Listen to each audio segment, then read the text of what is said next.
Hello and welcome to Let's See It with myself, Kiva Murphy. And with myself, Rebecca Tamwin. Today we are going to talk to Maria Barnardes. I know I've said that incorrectly. It's going to be a really nice chat. She's got such a lovely, warm energy. And we're going to talk all about adaptability and a little bit of chaos. Who's loved a little bit of chaos? Yeah. A little bit of I chaos. think we need a bit of chaos monkey in our lives. Yeah. I mean, you can't have... What? But there you go. There's some chaos for you. There we go. Straight in with the chaos. So welcome to this episode. Maria, hello. Hello. How do you say your surname again? My surname, Barnardes. Barnardes. Yeah, it would be like Barnardes in English. Barnardes. Barnardes. This. Yeah, with an S in the end. Barnardes. Barnardes. Portuguese in Barnardes. Brazil. Yeah. Okay. Welcome, Maria Barnardes. Did I get it right? Yeah. Oh, close perfect. enough. We've got the brilliant Maria, who is a fantastic voice artist. But Maria, tell us a bit about yourself. Go on. Oh my just God. introduce yourself Yeah. and all your Myself. wonderfulness. I'm Brazilian. I've been living in Barcelona for 18 years. I'm almost 18. I have a son, 11-year-old son. Yeah. He's very cool. Yeah, I can super cool. contest to the Yeah. fact. Cooler than most adults I know. He's a very cool kid. Well, I'm a voice actress. I've been working as a voice actress for about 10 years. Yeah. And how do we know each other? What's our contact? Oh, and I practice improv here at Big. Now you are an improviser. Not just practice it, Right, you are an yeah. improviser. You are like The little advanced. baby. A baby improviser? A baby improviser. I'm also, I learn about improv here, which is such an important thing in my life right now. I discovered Big when I first met both of you, which was when you were performing on a play together. Yes, That's it. of course. And I saw you performing, and we went out for a drink afterwards. And I was sitting in front of Kiva, and Kiva started saying she had an improv school. And then after that, a lot of people started telling me about this place, random people, different people. And I felt like The this is a stars have calling. aligned. It Yes. was meant to be. You were It's being meant to be. called to big. Yeah. And I had a feeling it was going to be life-changing. I had a feeling this was going to be something very important in my life. And it has been. Nice. But right back at you. I mean, when we first met, we were just setting up the school and setting up the venue and all of this kind of thing. So for me as well, that you've been involved in that whole process. Like when we did that play, I was still like doing the play and then coming and painting the walls and then going and doing the play and then coming back and like building a shelf. Wow. Yeah, I had no idea. I just remember I really liked both of you, especially in the play. Like both of you really called my attention. It was one of these things. You feel like this, Like a kismet moment. there's a path here. Yeah, that something's drawing you something's- somewhere. Exactly, yeah. Big is such a home and such a hub for many, many people, like different people coming in. It's one thing I really love about improv. There is no requirement. Anybody can do it. You don't have to be a particular person. I know people get very scared, like, oh, I can't improvise. And everyone feels like that. Everybody, even people you think, you'd be great at this, or you're a performer, or because Maria, you are a performer, like you work as a voice artist. But I know from a performer's background as well, when I started improv, oh my God, terrified. You just go like, oh God, can I do this? What do I do? Like I have to make it up? Because you're so used to working in a structure. I think a structure in everything. Having Ooh, a plan. Yeah. Yeah, knowing exactly what you're going to say and preparing for it. And yeah. And then It's a being able to... completely different thing. It's Yeah. I find it so much harder to improvise. I mean, in a way, it is easy. I mean, in a way, being seen is easier because when you only work with your voice, you have to express everything with your voice, and you cannot count on your facial expressions and gestures and everything. So this I find very hard. I mean, much harder in a way, but But it's still daunting. no script. And Anything can happen. yeah, the vulnerability of improv is really powerful. It is great in a way when you kind of break through that and you allow yourself to be in what we like, this improv void, right? This place of like, I don't know what's next, but I'm okay. Yeah, and this place, I mean, big is really is a really special place in that way, because I mean, you've created such a warm and welcoming and safe space. This is not just talking about how great big is. I know. I'm sorry. Yeah, It's No, I just can't 'cause- help. We'll just cut most of this out. No, I'm joking.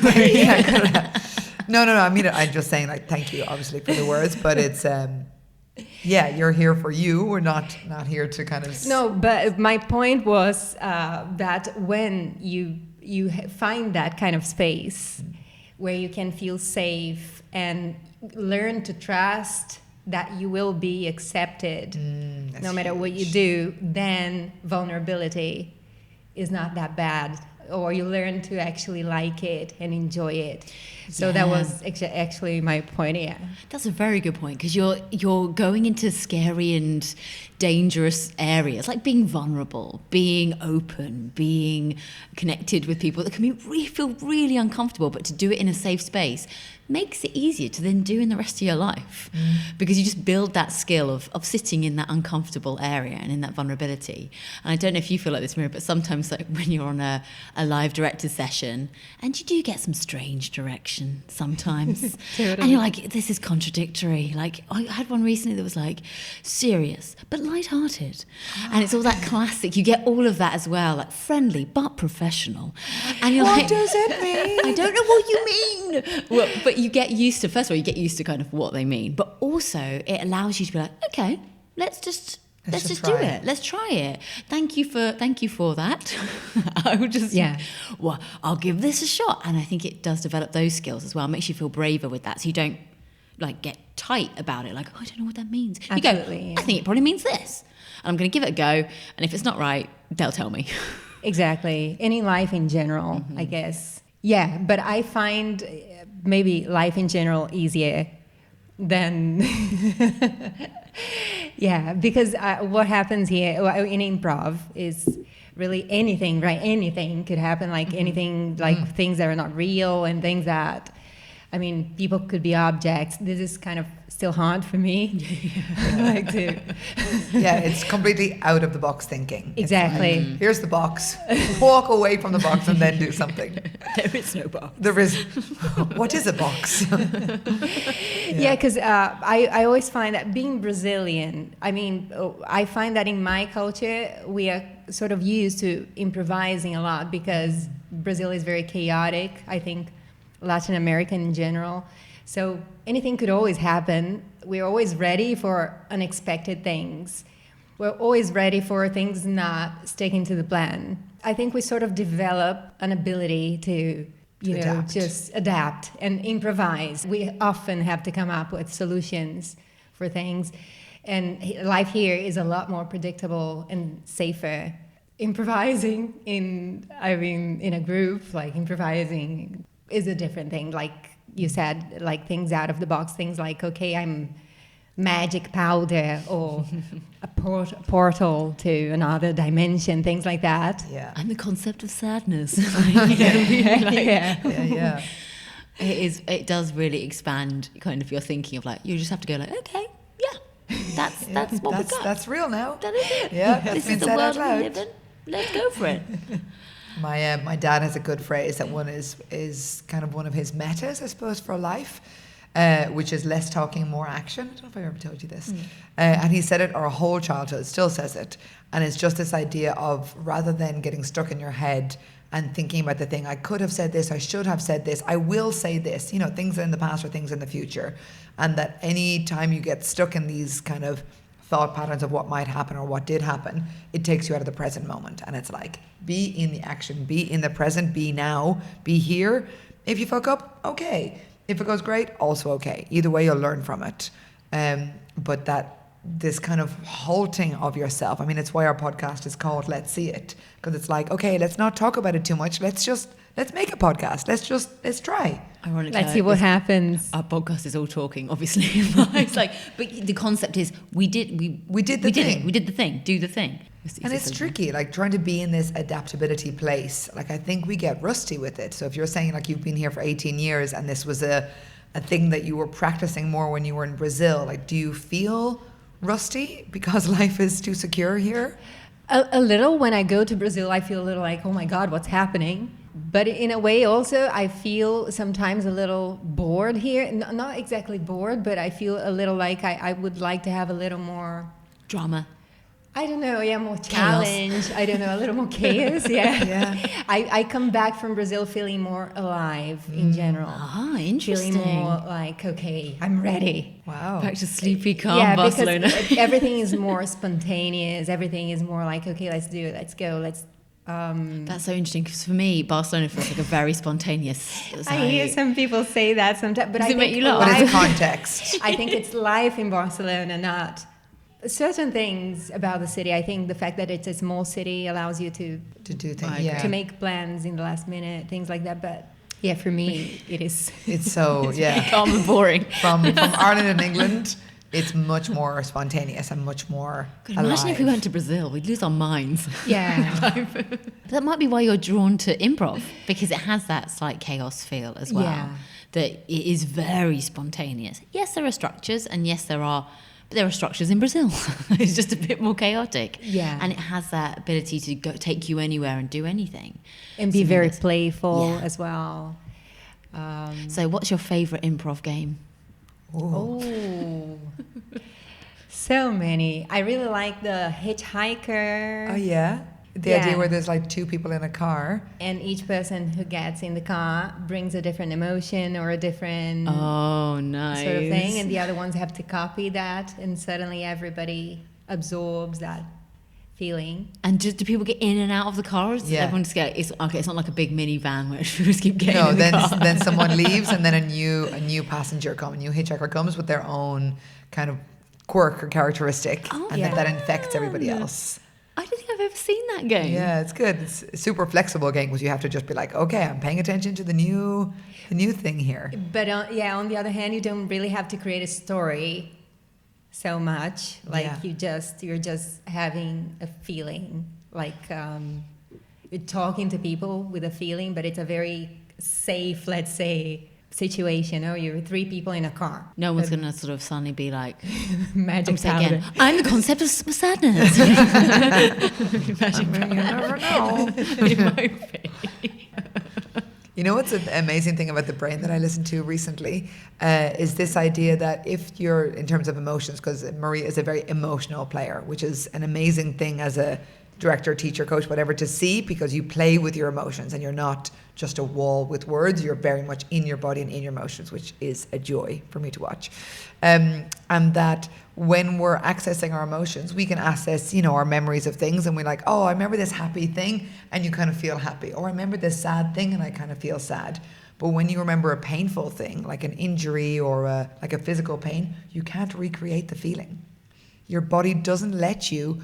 You can remember the shock or the fright or whatever of something that happens, but you can't recreate in your body the pain. I can't recreate that feeling in my body. Pain. Oh, right. Yeah. Oh, the feeling of pain, like physical Physical pain. You pain. mean? Not like Emotional pain, yeah, you can Right. feel No, the- humans can do emotional pain. Oh, right. No, we can feel the pain. Oh, I see what you mean. Yeah, And you the can't physical. recreate the physical Yeah. pain. Yeah. Because if I think of something happy, I can be happy and I get those good endorphins and I can feel good and powerful. But if I chop my finger off, I can't feel that hurt. I've never thought about that. That is interesting because it is just a It's just brain. another. Yeah, You it's should just be able another- to. Exactly. It's Yeah. just another thing that the brain is processing. Isn't that wild? That's interesting. Your brain just being like, nope, we're not You're having like, that. Yeah, not going there. It's wild, isn't it? Well, it should protect us from emotional pain as well. Yeah, I guess. not It's do the why emotional pain not? as well. It doesn't work like that. It doesn't work like that. Sorry, brain.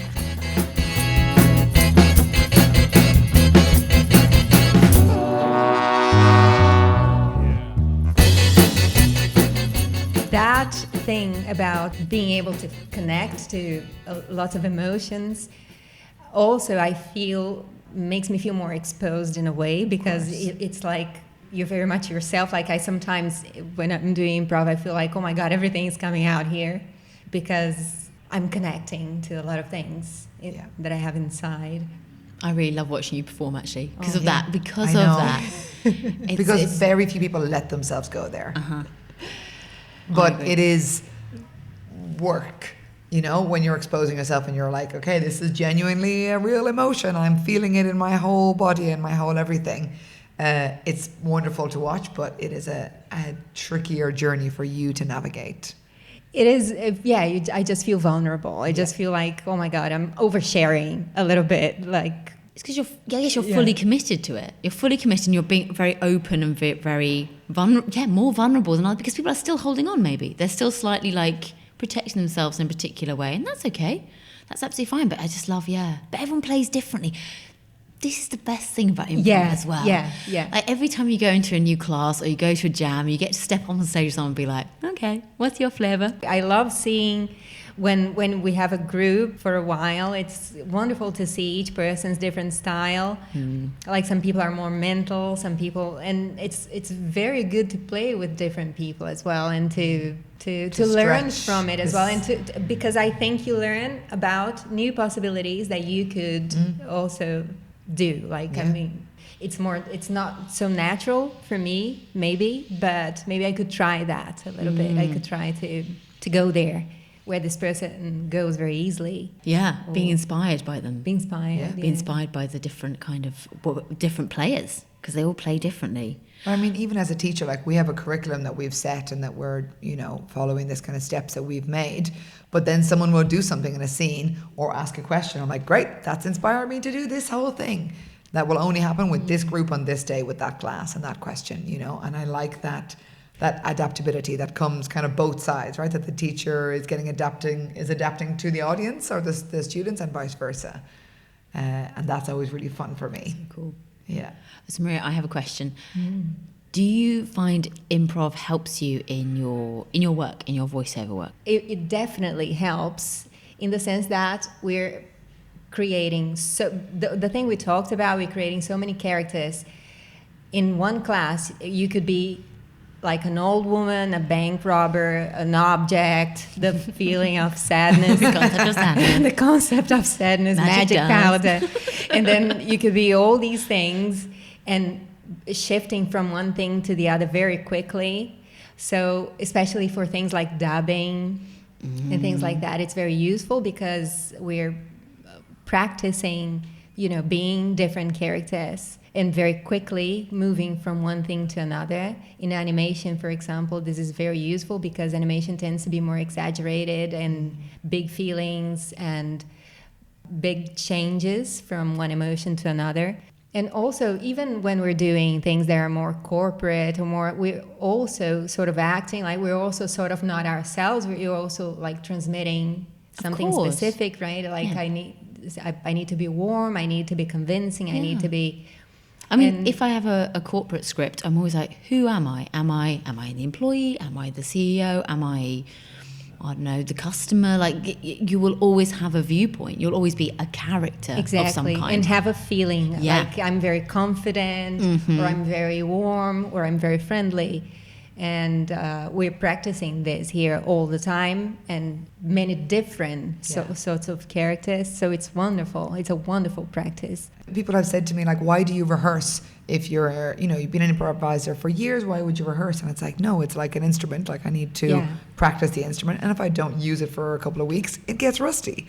And I kind of forget how to create, or I forget to be in the moment, and you stop listening so much, or stop. Yeah, you feel like I have these 4 stock characters and I've forgotten about all these other possibilities.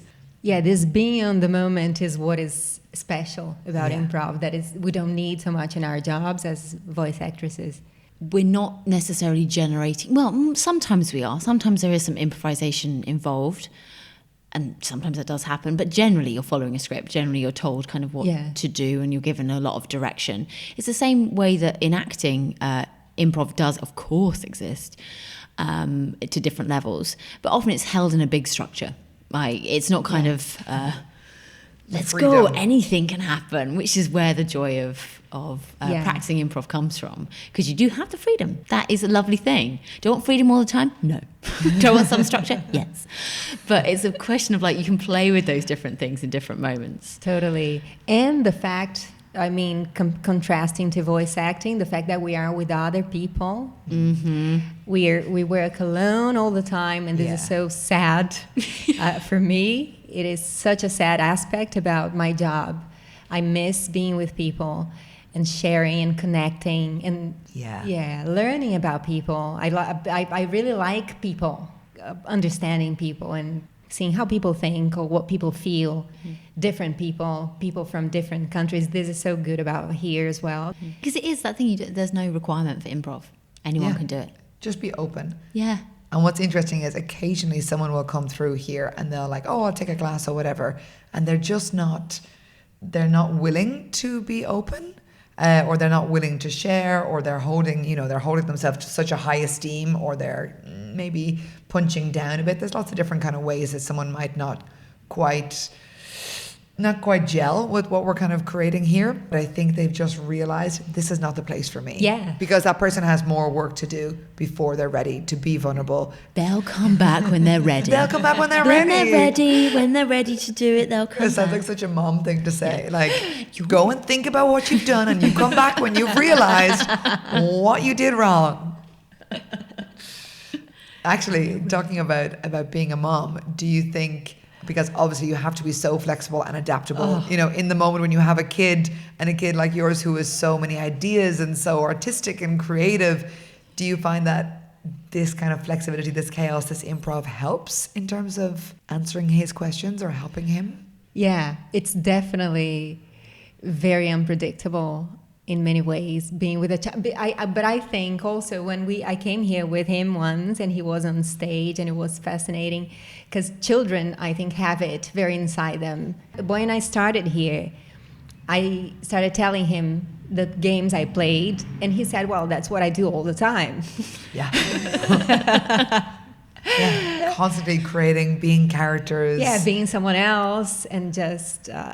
So they're very connected to the truth, I think, it's so true. And I see him losing it gradually, because as we grow up, that's what happens. Yeah. But when they're small, it's just complete truth. Yeah. And strange connections. They're very young children are very good at divergent thinking, making strange and wild and interesting connections between things. And you're right, as we get older, we get more put into the box. Yeah. And we're no longer magic powder. That? Is it just judgment? Either self-judgment or judgment from the outside? I think it's society. I think society says you're meant to be a particular way. I think slowly it just makes you fit a mold. Yeah, that's my vibe. Or the fear of making mistakes, the fear of not corresponding to people's expectations. Our education system, I think, is very limited. Yeah, it doesn't allow you to be different, or it doesn't allow you to... I mean, you have to perform in a very specific way to succeed. Yeah. There's something very specific expected from everyone. They don't allow each person to develop their specific talent and to shine in their specific way. Yeah, it's like you need to conform to this, get these amount of points in this amount of exams to get into this, life, basically. Exactly. And there's no emotional intelligence. Or how to be with other people, right? How to share. To share, to respect, to support, to feel supported, to trust. Because that's another thing that I notice in the improv classes, and also in the shows here as well, is how good the audience is. Oh. And how much I enjoy being in an audience as well. And how that is an important role. That support role is just as important as the person who within the class is up doing the scene. Yeah. You need to be engaged and there and present. Yeah. I get as much joy watching people do it as doing it myself, because it's so surprising and interesting, and you learn so much about other people and how they interpret things, how they interpret a situation, how they respond to something. You go, I haven't done that, but they've done that. That's interesting. And it's just this fascinating, it's almost like the ultimate people watching of inside people. Yeah. Of how is this person going to respond to this? Let's see. And it's just, it's It's a great way And the to watch improv audience is especially supportive. Oh, yeah. When you have an improv performance, it's kind of much more freeing. I think people feel... Not only free, but I think we're invited as an you audience are. to participate. We're told we are part of the show. Yeah. But every audience is. Like, you can't have... Even a theatre show, you can't have your audience disconnected from you. They have to be in with you and on board with you. It's just in a different kind of way. And I think sometimes you feel it depends on the audience as well. Like, have you ever seen a Spanish play? Like I've seen a Spanish play or with the Spanish audience, they do so many claps at the end. And it's just like, clap, clap, clap, clap, clap, come out, take a bow, thank you very much, thank you director, thank you lights, whatever. Clap, clap, clap, clap, clap, and they do another bow, clap, clap, clap, and they do another bow. Then there's like a standing ovation, and it's like, did you really want to clap that many times? Are you really showing your appreciation? Or is this just a routine? Just a protocol? Yeah. This is just a protocol. And how is it in the UK? How do you feel? You feel people are more honest? Like they will. I feel like give it's you very honest. Yeah. Yeah. If they don't like it so much, they'll just clap They'll be politely polite. and leave. But a standing ovation means I totally loved it. Oh. And you only get it if it's really deserved. Yeah. That's. Yeah. I remember I studied I did part of my degree in England. And I remember that. I was used to having like very high grades in my university in Brazil. And I arrived there and they said, oh, nobody gets more than, I don't remember, like 70. I said, what? I mean, how come? And you're like, I always get 96. What do you mean? Do you know who I am? Do you know who you're talking to? And they said, no, I mean, because if everybody gets 90, and then how do we know when the outstanding person comes, if everybody's... Yeah. So, yeah, right, it makes sense. If everyone's getting a standing ovation, Put you Yeah. in your place. you're good, but maybe not outstanding.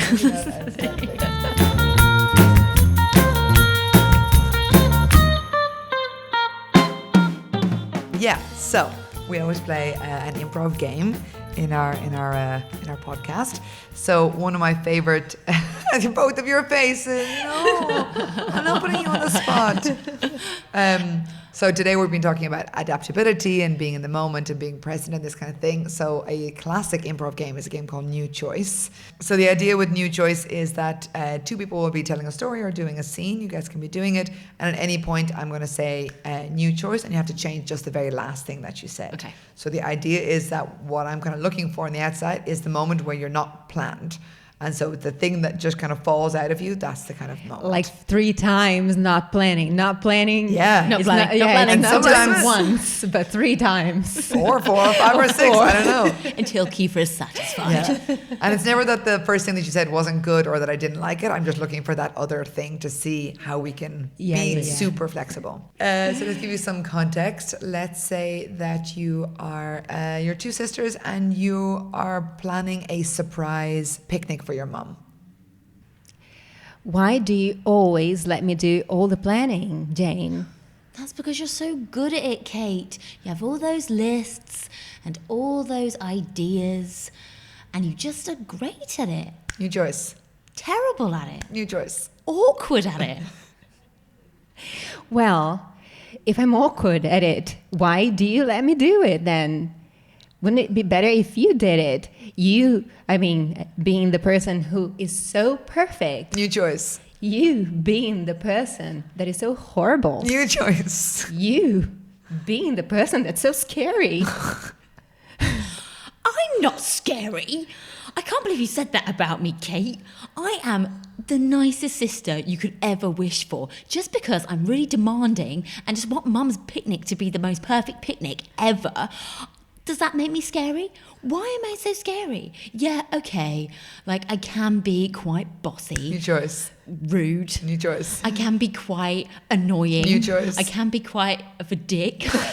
Yes. Yeah, you can be quite of a dick. And you've always thought that you're Mum's favorite. New Choice. And you've always thought that you're God's favorite. And scene. Yeah. God's favorite. God's favourite. That's what that play is called. God's God's favourite. favorite. God, Yeah. Kate, you think you're God's favourite?